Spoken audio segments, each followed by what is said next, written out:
Good morning. I'm Sylvia McIntosh. I'm a certified fearless life coach and certified fearless trainer with the Fearless Living Institute out of Sherman Oaks, California. And I welcome you to Forgiveness Fridays, a community formed with the intention of helping heal the holes in the souls of humanity. And we are doing that by discussing forgiveness as a practice and as a means of really working to create both greater inner peace for ourselves and our ability to move through our lives in joy and harmony, stay present and open to solution. And also that by more of us doing that individually, we can then collectively start making that more true for the whole world, for our communities, for our families, our communities, our states, our country, or countries, wherever it is you happen to be. So that's what we are here for, and I'm so excited to have you along.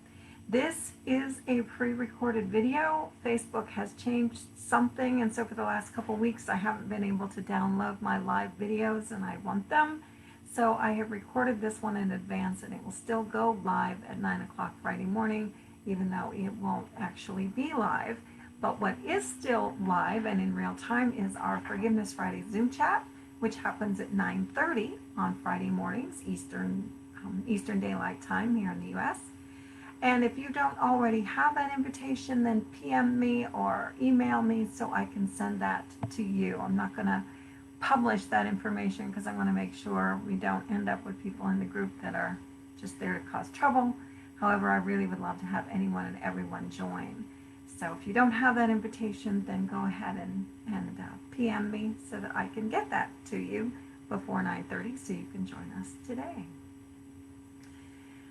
So the first thing I would like to do is review our definition of forgiveness, or my definition of forgiveness that I'm using to guide this discussion, and that is that forgiveness is the release of an event or comment so it can stay in the past where it really is. I would also like to clarify that when I say release of an event so it can stay in the past, I'm not talking about forgetting it like it never happened or that it doesn't matter. Sometimes we definitely need to take further action on things, but I have found that when I'm trying to figure out what to do or how to do it, if I'm still hurt and I am still angry and I am still wishing for some sort of revenge or retribution, I'm not really open to the solutions that could be right around me. When I can release the event, release the anger, release the hurt, release the frustration of that event, while still looking for how could I do this differently? How could I approach this differently? Or what is it I need to or could be talking about more in order to get something changed so this doesn't happen again? I'm much more open to solution. I'm much more able to hear ideas when I can stay in the present moment and I'm not rehashing the old wound. So forgiveness for me is about cherishing is the word I like to use. I like to practice cherishing innocence in myself and others. I honestly don't believe very many people wake up in the morning with the intention of seeing how many people's day they can screw up, even though that is often how some people seem to behave. When we aren't nice to each other, when we don't have good manners, when we can't be polite, when we can't listen, when we need to make rude comments, when we're trying to tear other people down, it's almost always because we are in fear. We feel bad about ourselves. And if we don't have any coping skills, the human tendency is, if I feel bad and I have no coping skills, the simplest thing I know to do is see if I can make somebody else feel worse than I do, so I will at least feel better by comparison. Now, that isn't effective, and it's certainly not going to promote world peace or family harmony or even inner peace. But without skills, what have we got? So my goal as a coach is to really work on promoting skills. I love working with parents for this reason. If we can learn to take care of ourselves, if we can learn how to ask questions because we are interested in clarification.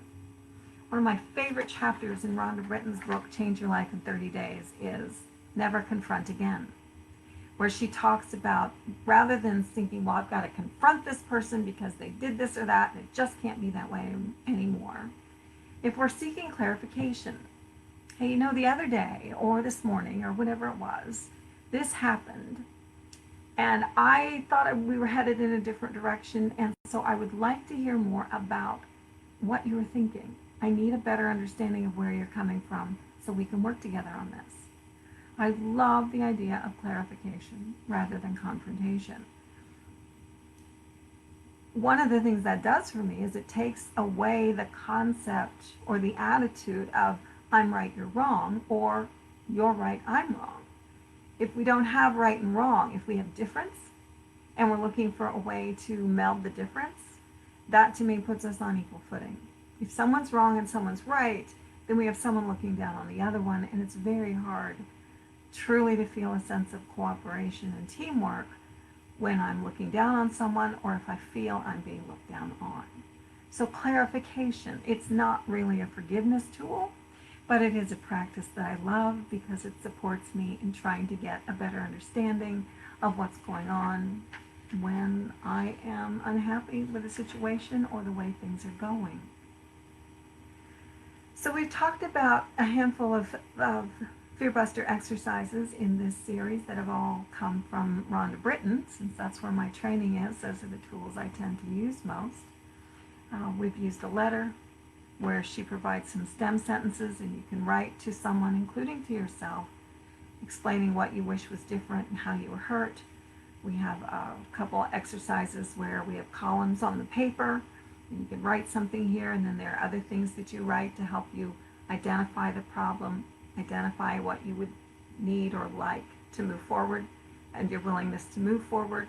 And we've also talked about a closing ceremony because I really think it's important when you're doing these exercises to write them down.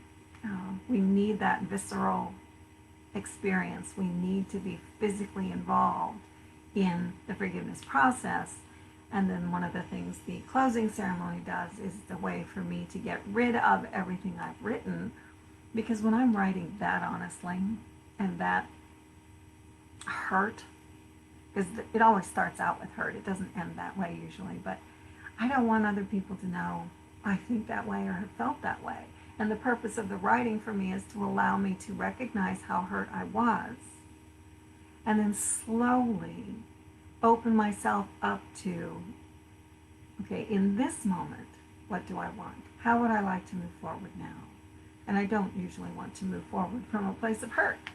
So I love these exercises. So if you will sign up, you can either use the sign up for my email link on my Facebook page here at Make Your Life Your Own, or on my website at sylviamcintosh.com. I have a subscribe button, and I will send you free PDFs of the exercises that we've been doing, so you have this reference you can work from. And that's also how you can get invitations to the Zoom chat. So today I wanted to talk a little bit about some of the things that I have been reading or listening to lately that have really touched my heart and started to open me up a little bit to things that I wasn't aware of, or helping further identify questions I knew I had that I couldn't put words to, specifically in terms of Black Lives Matter and other other issues that we have in the United States regarding exclusive activity, whether we're saying someone can't participate based on race, based on sexual preference, based on where they came from, whatever it is. We have lots of rules, guidelines, and even some unspoken but widely practiced rules in this country that are exclusionary. And I would love to see that broken down. I can remember the first time I became aware of an us versus them kind of teaching, and I'm pretty sure it was either 7th or 8th grade, but I think it was 7th grade history class, American history, studying about the colonization process of the United States, and the Native Americans were always referred to as savages attacking the settlers.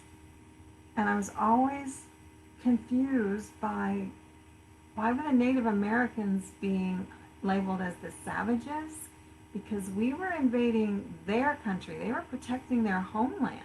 They were trying to protect what they already had, and we were the ones coming in and taking it away. But back at that age, I didn't have the skills to say anything, so I didn't. But that's when I can first remember really being aware of how language affects how we treat others. Something else about me is I'm on my dad's side, I'm a first generation American. My mom's family's been over here for 2 or 3 generations, but my dad was the first one over here. He and his parents came over in 1946, and he had his background was as a German Jew, so their family had lost everything to Hitler, including many family members. So yes, the Holocaust happened, just in case you were wondering. And when they came here, his goal was to be an American. And although he already spoke English, he wanted to speak it better. He wanted to lose his accent. He wanted to be an American and raise an American family. So he joined the American Army to help him lose his accent. And then he raised myself and my sisters in a monolingual home. Now, Dad spoke 4 languages. German, which was his native language, Italian, because he grew up in hiding in Italy, French, I don't know why, but he did, and English. And he had served as a translator with the British Army while he was still in Italy before he got to come over here. So he actually helped support, support efforts against Nazism for 2 countries, for Great Britain and for America. And he, despite Mom's best efforts to get him to talk to us in German, because that was our heritage, he wouldn't do it. We were American. He wanted to speak American at home. And he spoke German to his parents quite a bit, because his mother in particular was never fully comfortable with English, but he wouldn't do it with us. And then I happened to be in high school at a time when foreign language wasn't required, so I didn't take one. I didn't like what was being offered, so I didn't take one. And he also raised us with an attitude of, it's great to be an American. And that's enough. Opportunities that I now see that he missed were an awareness of, an appreciation for how the American melting pot concept, which he liked, this homogenization, may not necessarily be necessary, may not be necessary, there we go. The melting pot may not be necessary for us to live and work together. That rather than being a melting pot where we're all blended together and we end up homogenized, kind of looking the same and sounding the same, that we could be more like stew. Beef stew. I say beef, and if you don't eat meat, we don't have to put in the meat, but what I like about the stew is how, although the different vegetables and meats and spices that I put in blend into a cohesive experience as I'm eating it, they each retain something that's distinctive about themselves. The potato, even with all those spices and the meat and everything, still has a potato flavor that's been influenced by the others. So it doesn't taste identical to the green beans or the tomatoes or the bite of meat or the onions or whatever else I have in there. So they each retain something that's unique to themselves while they work together. And I think that approach might have been more helpful in my family. And so that's the approach I try to use. That, and I also like to think of the garden concept variety. Gardens are really more interesting if they have a wide variety of plants, because gardens with only one kind of plant in them are only wildly impressive for a little while, and then we have to wait 300 days in the year for that cycle to repeat. Why not have a variety of things going on all the time, so there's always something to do and someone fun and different to appreciate? I really love the Uncomfortable Conversations with a Black Man series that has started on YouTube, and I've been sharing those on my Facebook page. I have several other people I've started following and listening to. I think this form of white privilege is something that in a way my dad fostered and believed in, even though according to some groups he wouldn't have been considered white because he was Jewish. Here in America, except for the KKK, we don't seem to make that racial distinction about Judaism. Of course, I know nothing about the religion because I wasn't raised in it. Dad wasn't raised in it either. His parents converted to a different religion when he was 3. And so although I guess his mom remained in a lot of ways a Jewish cook and a Jewish mom, whatever that really means, I'm not 100% sure. Those are his terms. He wasn't raised in Judaism, and I wasn't raised in Judaism, so I don't really know very much about the religion except the name of some of the high holy days, but I don't really know what they mean, although I could learn it. So forgiveness to me, to wrap this back up, comes back to an awareness, a willingness to admit that sometimes we do things out of ignorance. I think for a lot of people, white privilege is a form of ignorance. Now, the challenge is to be able to point that out in such a way that people can be open to recognizing it as a challenge and something that they would be willing to do something about. That our comfort is more important than my comfort. That I could actually be more comfortable if we were all comfortable. Because I don't know about other people, but it bothers me to see other people being put down, being marginalized, being homeless, being whatever it is, when I feel like I don't know what to do about it. I mean, I can contribute, I can volunteer, so I can do little bits of things, but how can I be a part of this in a larger concept? And so for me, it comes back to prayer, and for me, forgiveness is a form of prayer. That's something I can do at home.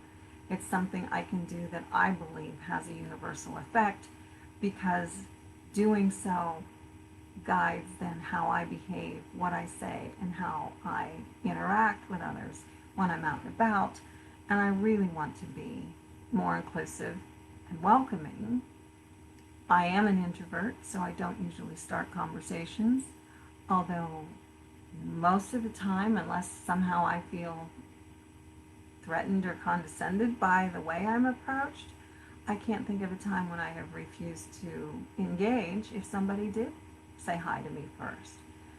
So although I don't always lead in that respect, it's a practice that I do from time to time. It takes me a bit of effort to work up the courage to do that, especially if I'm just walking down the street, so it feels sort of out of context. But I would like to be able to do that more. I would like for people to feel that I am a safe place, I am a safe ear.